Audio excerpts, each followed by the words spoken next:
My name is Tom Krazit. I'm a senior writer for GigaOM, and we are here today to talk about mobile payments, the future of money, of course, in general, but also how mobile technology is going to change the way that we buy and sell goods and, otherwise engage with the rest of the world. So I wanted to get started off telling a story. I used to be a very skeptical person about mobile payments. I thought it was just another thing that, people were trying to force down my throat. Like every other company wants a little piece of my wallet, a little piece of the transaction along the way to capture all the data so you can make a better profile for me to advertise to and all that. So this was kind of my 2011 take on mobile payments. And then the Friday before CES, my wife's wallet gets stolen out of a bar in San Francisco. The night before she was to fly down there. And it turned into this whole ordeal where in order to replace her credit cards so she could check into her hotel, we had to go to 3 different Wells Fargos, and they won't give her a new credit card. And they believe it or not, Wells Fargo will not ship credit cards to casinos in Las Vegas. I don't know what. Can't imagine why. But it just turned into this light bulb went off in my head where it was like, if she had just had a phone in her purse, and that was the only thing of value in her purse that was taken, and all of her payment information was saved on there, that replacing that payment information could have been, an hour trip to Verizon in the morning or whoever. So it really turned me around on the concept in general, but now it's just a question of how do we get there. So we'll be talking about that and a lot of other things this morning. We have a lot of time and a lot of interesting things to talk about, and we're gonna break often for questions, and please ask questions. We really want to make sure that people have an opportunity to ask us things, and we're pretty open to a lot of different ideas as to where we go with the panel. But so just to start off, I'd just like why don't you guys all introduce yourselves? Just tell us who you are, a little bit about what you do, and why you're here. Sure. Hi, I'm Vince Kadar. I'm the CEO of Telepin Software. Way I define our company and what we do, we're PayPal in a box for a mobile operator. No affiliation to PayPal, just easier to understand what we do and the concept.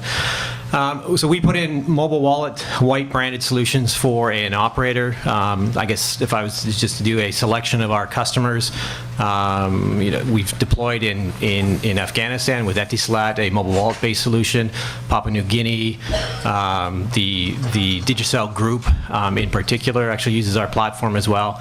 The Singtel group just recently awarded us the business to do their domestic mobile money platform, as well as the international remittance platform as well for the entire group. We started off in the early days as being an airtime business, and again, airtime we saw started being traded as currency, so then we morphed ourselves into a real mobile wallet experience. I happen to have a customer in the room as well. Sandy, you want to just put up your hand? Sandy actually runs a business in Singapore called SwissClear Global, and in the airtime business, but also actually morphing into something a little bit different, actually, which is really rather interesting, which is why we did a partnership with Sandy. And my name is Chris Battles, and I run product management for Intuit's Payment Solutions division. We're a division at Intuit that's been focused on providing payment solutions to small businesses for about a decade. Our customers do about $30 billion of transactions a year across credit cards, ACH, checks, and a variety of different payment options. The reason I'm on this panel is because we also are one of the leading players in helping small businesses accept payments via mobile devices, their mobile phones, tablets, etc., through our GoPayment offering. Morning, everyone. My name is Ray Ramalos. I'm the head of marketing for Beaucoup. We're a mobile payments company, started in 2009. And for the last 3+ years, we've been focused on building an experience that allows consumers to make purchases for virtual goods online and have those purchases billed through their carrier bill. A couple months ago, we announced a new service that is extending our service from the online world into the offline world. And with one thing I'll say about our online business, it's a global business. We've got partnerships with 240 mobile network operators around the world. We're live in 66 countries, so definitely global from that perspective. Hi, I'm Steve Schultz from Pageonce.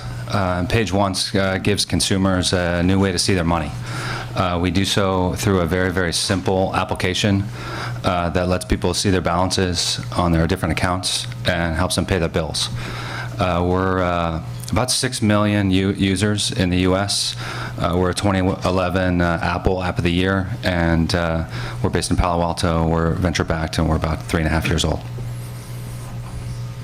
So we wanted to start off with some definitions, I guess. Basically, let's set the stage for, what are we really talking about here? And the first thing we sort of wanted to talk about was, what is a mobile wallet? What are the kinds of things that you want to have in a mobile wallet? There's more in your wallet than just cash, right? There's payments cards, there's loyalty cards, there's health information, there's that business card from that guy that you met at that thing, and there's a lot in there. So if you guys want to sort of give me a sense of like what is in your wallet right now, and what are the types of things that in a mobile wallet you'd want to see?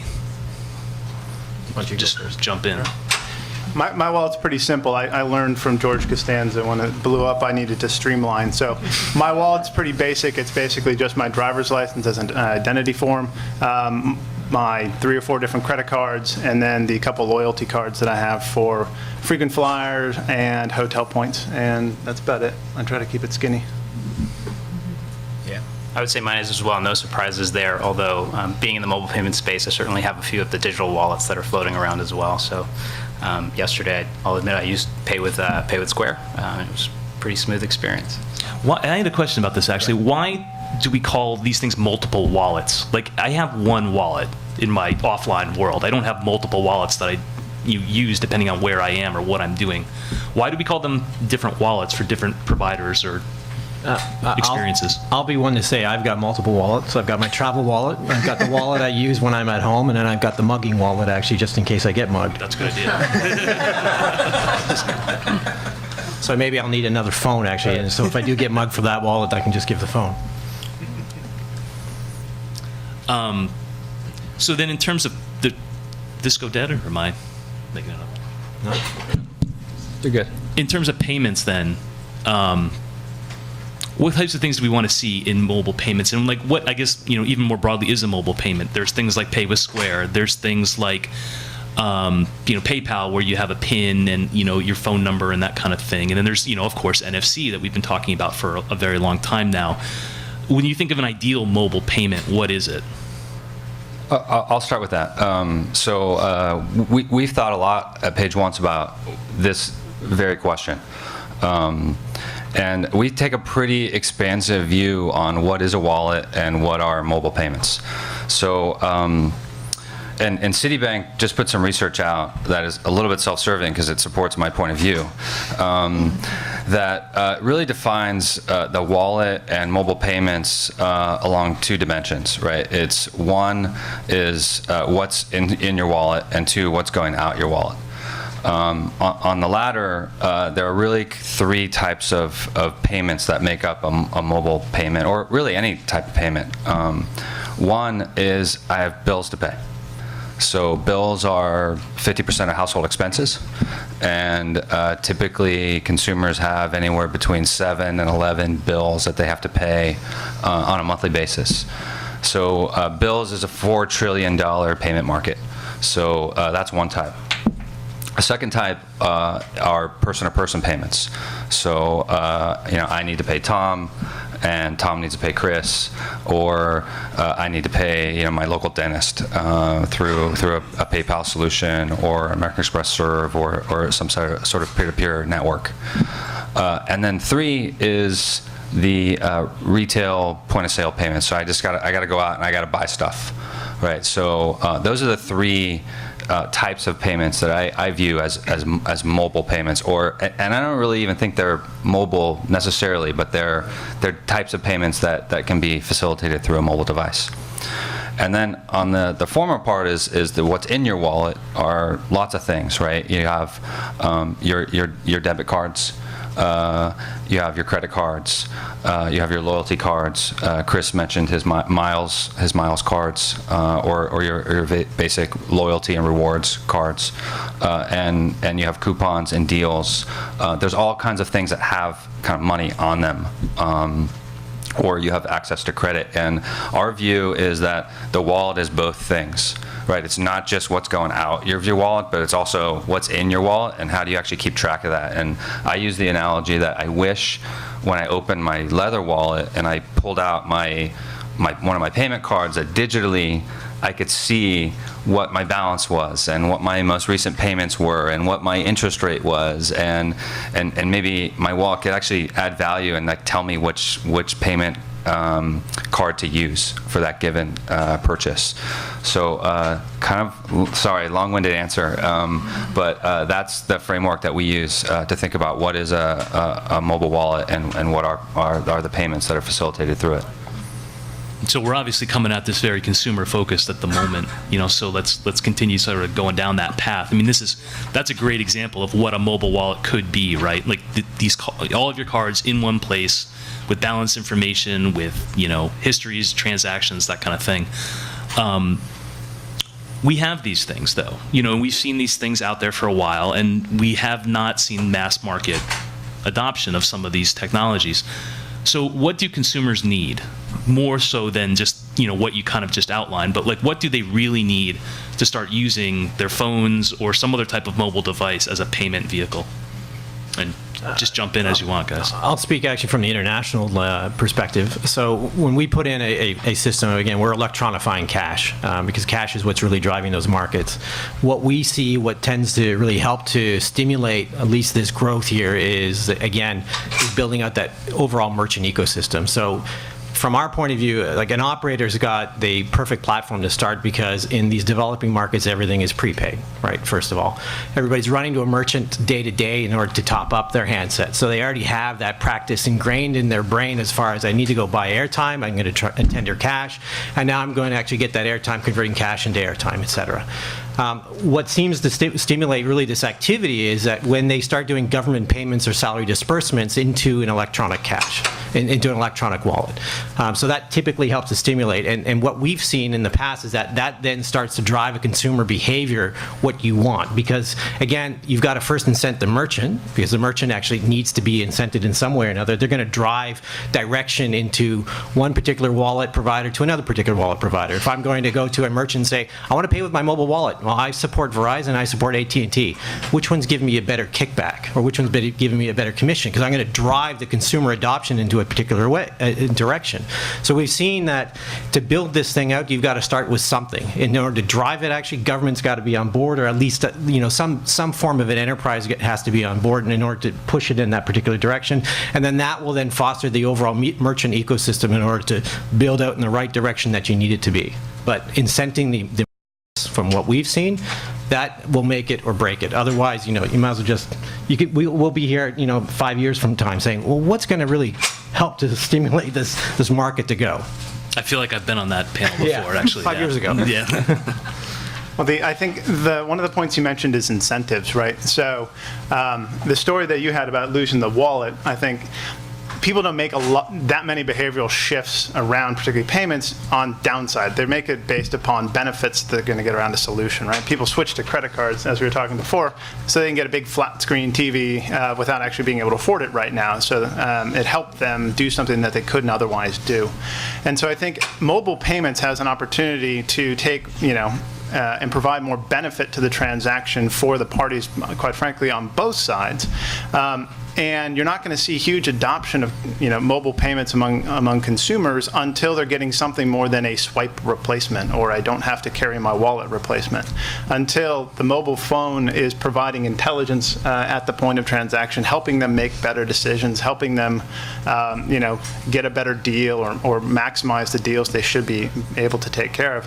And for the small businesses, right, where a lot of our focus is, it's about the same thing. How can my acceptance of mobile payments enable me to have a better relationship with my customer, help me get more customers into my store, help me make more sales because I now can attract or retain or do other things with consumers. And so I think incentives is key underneath all of this, right? Yeah, I would just piggyback what Chris said. I mean, I think making an experience smarter for consumers is really valuable. And to offer one perspective on a definition of a mobile payment, I mean, we could take the very linear view, which isn't necessarily incorrect to say, well, it's when the mobile phone is involved in initiating, confirming a transaction. Another view could be that when the mobile phone is involved in enhancing the payment experience. And I think there are a number of ways that that can be done. And just to echo some of the sentiments here, I think it's right is to say, well, it could be an easier, more seamless checkout experience. It could be access to offers, discounts, loyalty programs that I didn't have access to before. And on that point, I know there's a lot to talk about offers and deals, and I think what I would offer up as well is that not all offers and discounts and loyalty programs are created equally. And so I think as time goes on, as merchants are able to really harness the power of the data they have so that the rewards you're getting are, not some, deal of fungus remover for my nail thing. It's from the merchant that I know and love, that I've been to a number of times. I mean, I think that is a way that we can really unlock some real value for us. So. I'll add a last dimension here. I think it's going to be driven by segments of users. So I think that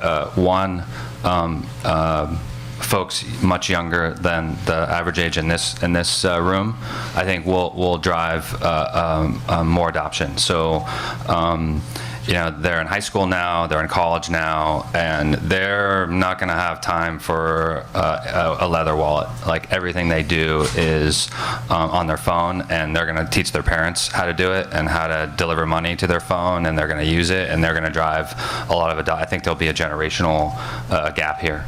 And on the other end of the spectrum, like, my mom and dad are never, ever going to have anything but leather wallets, right? So, I think it's like a lot of major shifts in consumer behavior. It's going to take generations of time to see it go mass adoption. And then I think the other segment that I think is interesting is people who don't rely on traditional bank or credit card relationships, right? Their bank is their phone, right? Their bank is their prepaid card. Like, they get their money loaded on a card, and they don't have kind of the same mechanisms. They don't maybe have a PC or a computer. Their computer is their phone. So having access to their money on their device is more paramount in their life, and they want to be able to use it. And then that population's bigger than I think that we'd like to admit. This is like it's such a classic chicken or the egg problem, though, right? I mean, like, even if there are a large group of people who want to use these devices for payments, they have to be able to have a place to use them. And I think to Vince's point, when when money is deposited onto the phone and that's the place where you have your money, then all of a sudden you're incented to use it. But if you don't have people who come out and support the infrastructure needed to process those payments, you don't, or to accept them just, right off the bat, then, you've got problems building the adoption. From the merchant side, they've been promised all kinds of, technology in the past to upgrade your, point of sale terminals, and you'll get more customers, and you'll get more data on them and all of that stuff. And, we're still kind of here. So from a merchant standpoint, what needs to happen? What more can be done or should be done in order to get people to really see the value of mobile payments from the merchant standpoint? Well, I mean, from the merchant standpoint, and speaking for small business merchants, the reason why you see small businesses adopting things like even accepting credit cards out of the gate is because it enables them to grow their business, right? They can accept. They can make sales and they can get transactions that they otherwise wouldn't, because people don't want to pay with cash or didn't have cash. And so it is a chicken the egg thing, but the reality is businesses are going to adopt when they're incented to. So either if they're going to start missing out on a lot of youth sales because youth only come in with their phone and don't want to pay with things in any other form but their mobile wallets, or if they're incented by carriers or some other party to make the transaction more profitable or to reduce the expenses on it, right? And it's kind of only going to be one or two different ways. Some merchants will obviously adopt because it's cool, right? Because they're also 18 and started their own business and only do their business on their phone. But it's going to be strictly down to either the top line or bottom line incentives. It seems like it's more of a thing, though, where if you want the product, you'll use the method you need to get the product, right? Like, if you want to buy the television and you can't walk in there with $1,800 in cash, you'll throw it on your credit card. Well, if there's something like that you can only get through a mobile payment, does that help stimulate? Otherwise, why would anyone adopt why would anyone use a mobile phone if there are other easier ways to pay, even if you have, decided that you want to do a lot of your banking on your phone. You still want what you want.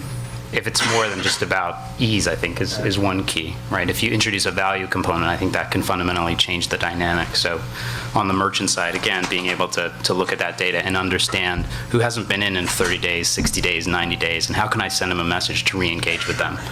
Again, I think there's ways that it's more than just about eliminating friction, and could be more about creating incremental value that doesn't exist today. And I think to your question, Tom, I mean, I think it's going to be a while. There needs to be use cases and proven cases out there that say, hey, merchants, you can do this. The data does exist, and it will drive your business and your bottom line and your top line in these ways.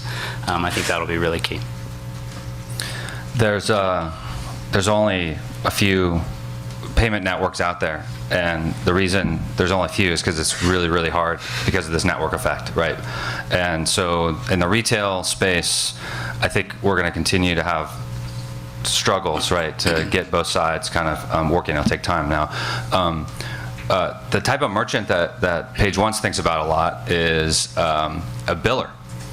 Billers like AT&T Wireless, like Comcast, like your local dentist, or your preschool, or your nanny. Like, those are people who need to accept payments. And all of you, I assume all of you pay bills.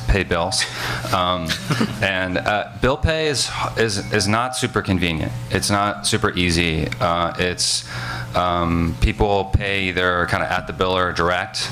That's roughly 30-35% of payments, and another 30-35% are paid at your online bank. And I think that there's way better solutions, and there's technology that can make that way better. So, for example, you can make it more flexible. So I don't mean to pick on Wells Fargo, but I'm a Wells Fargo customer, so I feel I'm allowed to. At Wells Fargo, I can't pay any of my bills with my Amex card,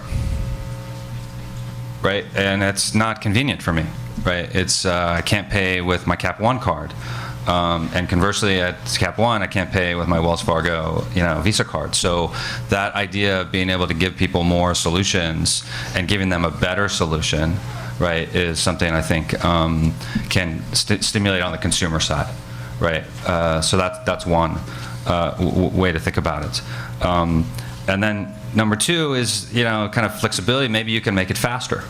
So sometimes I don't understand why my bill takes so long to get to post a payment. So there's ways that you can make it faster. So I think on the consumer side, we really focused on billers as merchants, and you can start there, right, and build some trust with the consumer, start to actually get some of their payment pie, right, which is about 50% of their household expenses. And over time, I think we'll get to a place where we can start doing more types of payments, whether it's person to person or retail.